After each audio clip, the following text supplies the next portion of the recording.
Sir, ಈಗ ಮಾಲಾರ್ಪಣೆ ಮಾಡಿದ್ದೀರಿ ಸ್ವಾಮೀಜಿ, ಹೇಳಿ. ಕ್ರಾಂತಿಕಾರಿ ಹೋರಾಟಗಾರರು ಇವತ್ತು ಇಡೀ ಭಾರತ ದೇಶ ನಮ್ಮ ದೇಶಕ್ಕೆ ಸಂವಿಧಾನವನ್ನು ಬರೆದುಕೊಟ್ಟಂತಹ ವಿಶ್ವರತ್ನ ಡಾಕ್ಟರ್ ಬಾಬಾ ಸಾಹೇಬ್ ಅಂಬೇಡ್ಕರ್ ಅವರು ಕೊಟ್ಟಂತಹ ಸಂವಿಧಾನವನ್ನು ಅನುಷ್ಠಾನಗೊಳಿಸಿರ್ತಕ್ಕಂಥ ಒಂದು ಪವಿತ್ರವಾದ ದಿವಸ. ಇದರ ಜೊತೆಯಲ್ಲಿ ಭಾರತ ಮಾತೆಗೆ ಪ್ರಥಮ ಬಾರಿಗೆ ಆ ತಾಯಿಯ ಸ್ವಾತಂತ್ರ್ಯಕ್ಕೋಸ್ಕರವಾಗಿ ಹುತಾತ್ಮರಾಗಿರ್ತಕ್ಕಂಥ ಚೆನ್ನಮ್ಮನ ಬಲಗೈ ಬಂಟ ಕ್ರಾಂತಿವೀರ ಶೂರ ಸಂಗೊಳ್ಳಿ ರಾಯಣ್ಣನ ಬಲಿದಾನ ದಿವಸ. ಎರಡೂ ಮಹತ್ವ ದಿವಸ. ಒಂದು, ದೇಶಕ್ಕೆ ಸಮಾನತೆಗೋಸ್ಕರ ಸಂವಿಧಾನ ಕೊಟ್ಟಂತ ಅರ್ಪಣೆ ಮಾಡಿರ್ತಕ್ಕಂಥ ಮತ್ತು ಅನುಷ್ಠಾನಗೊಳಿಸಿರ್ತಕ್ಕಂಥ ದಿವಸವಾದರೆ, ರಾಯಣ್ಣ ಈ ದೇಶದ ಪ್ರತೀಕ.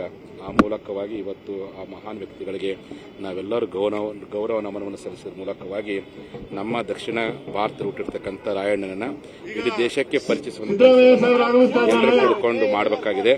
ಆ ಪ್ರಯತ್ನಕ್ಕೆ ಕೇಂದ್ರ ಸರ್ಕಾರ ಮುನ್ನುಡಿ ಬರೀಲಿ ಎನ್ನುವಂತ ಮಾತನ್ನು ಈ ಸಂದರ್ಭ ತಿಳಿಸ್ತಾ, ದಕ್ಷಿಣ ಭಾರತ ಹುಟ್ಟಿರ್ತಕ್ಕಂಥ ಕಿತ್ತೂರಾಣಿ ಚೆನ್ನಮ್ಮ ಮತ್ತು ರಾಯಣ್ಣ ಪ್ರಥಮ ಸ್ವಾತಂತ್ರ್ಯ ಹೋರಾಟದ ರೂವಾರಿಗಳು, ಇವರನ್ನ ಇವತ್ತು ಇಡೀ ದೇಶಕ್ಕೆ ಪರಿಚಯಿಸಿಕೊಡುವಂತ ಹಿನ್ನೆಲೆ ಒಳಗೆ ಪ್ರಯತ್ನ ಪಡಬೇಕಾಗಿದೆ. ಹಾಗಾಗಿ ಈಗಾಗಲೇ ಭಾರತದ ಪಾರ್ಲಿಮೆಂಟ್ ಮುಂಭಾಗದಲ್ಲಿ ತಾಯಿ ಚೆನ್ನಮ್ಮನ ಪ್ರತಿಮೆ ಇದೆ.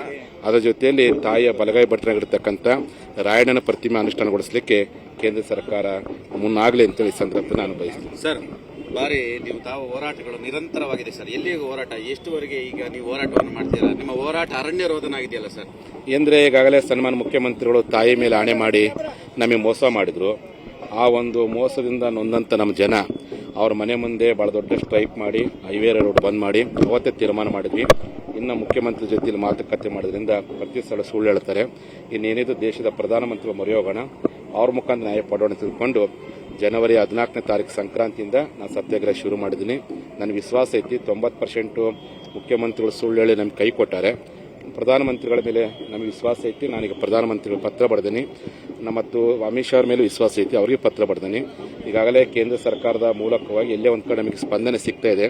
ಆದಷ್ಟು ಬೇಗ ಅವರಿಬ್ಬರ ಮೂಲಕವಾಗಿ ಕೇಂದ್ರ ಸರ್ಕಾರ ನಡುವೆ ಯಾರಾದರೂ ಒಬ್ಬರು ಮಧ್ಯಸ್ಥಿ ವಹಿಸಿಕೊಂಡು ಈ ಸಮಸ್ಯೆಯನ್ನು ಬಗೆಹರಿಸುವಂತ ನಮಗೆ ನ್ಯಾಯ ಕೊಡುವಂತ ಕೆಲಸವನ್ನು ಮಾಡಲಿ ಅಂತೇಳಿ ನಾನೀಗ ಗಟ್ಟಿ ಧೈರ್ಯ ಮಾಡಿ ಹೋರಾಟಕ್ಕೆ. ಸರ್, 3 ತಿಂಗಳ ಚುನಾವಣೆ ಇದೆ. ನಿಮ್ಮ ಮೂಗಿಗೆ ತುಪ್ಪ ಸುರಿಯುವ ಪ್ರಯತ್ನವನ್ನು ಮಾಡ್ತೀವಿ ಅಂತ ಹೇಳಿ ಮತ್ತೆ ಅಂತ ಪ್ರಯತ್ನ ಕೇಂದ್ರ ಮತ್ತು ರಾಜ್ಯ ಸರ್ಕಾರ ಮಾಡಿದ್ರೆ ಅದನ್ನು ಕೂಡ ಒಪ್ತೀರಾ ಸರ್? ಇಲ್ಲ, ಯಾವ ಕಾರಣಪ್ಪ. ಈಗಾಗಲೇ ಬೊಮ್ಮಾಯಿ ಅವರು ತಲೆ ಮೇಲೆ ತುಪ್ಪ ಹಚ್ಚಿ ನಮ್ ಕೈ ಕೊಟ್ಟಾರೆ. ಇನ್ನು ಯಾವ ಕಾರಣಕ್ಕೂ ತುಪ್ಪ ಹಚ್ಕೊಳಕ್ಕೆ ಅವಕಾಶ ಕೊಡೋದಿಲ್ಲ. ಒಂದು ತೀರ್ಮಾನ ಮಾಡಿದ್ದೀವಿ, ಕೊಟ್ರೆ ಸರಿ, ಕೊಡದೆ ಹೋದ್ರೆ ಚುನಾವಣೆ ನೀತಿ ಸಮಿತಿ ಬಡೋದ್ರೊಳಗೆ ಕೊಡದೆ ಹೋದ್ರೆ 224 ವಿಧಾನಸಭಾ ಕ್ಷೇತ್ರ ಹೋಗ್ತೀನಿ. ಯಾರ್ಯಾರು ಈ ಮೀಸಲಾತಿ ಹೋರಾಟಕ್ಕೆ ಮೋಸ ಮಾಡ್ಯಾರ, ಯಾರು ಅನ್ಯಾಯ ಮಾಡ್ಯಾರ, ಅವ್ರ ಬಣ್ಣ ಬಯಲು ಮಾಡ್ತೀನಿ. ಯಾರು ಬೆಂಬಲ ಕೊಟ್ಟರೋ, ಯಾರು ಸಹಕಾರ ಕೊಟ್ಟರೋ ಅವ್ರಿಗೆ ಯಾವ ರೀತಿ ಆಶೀರ್ವಾದ ಮಾಡ್ಬೇಕನ್ನೋದನ್ನ ಜನತಾ ನ್ಯಾಯ ಕಡೆ ಹೋಗ್ತೀನಿ.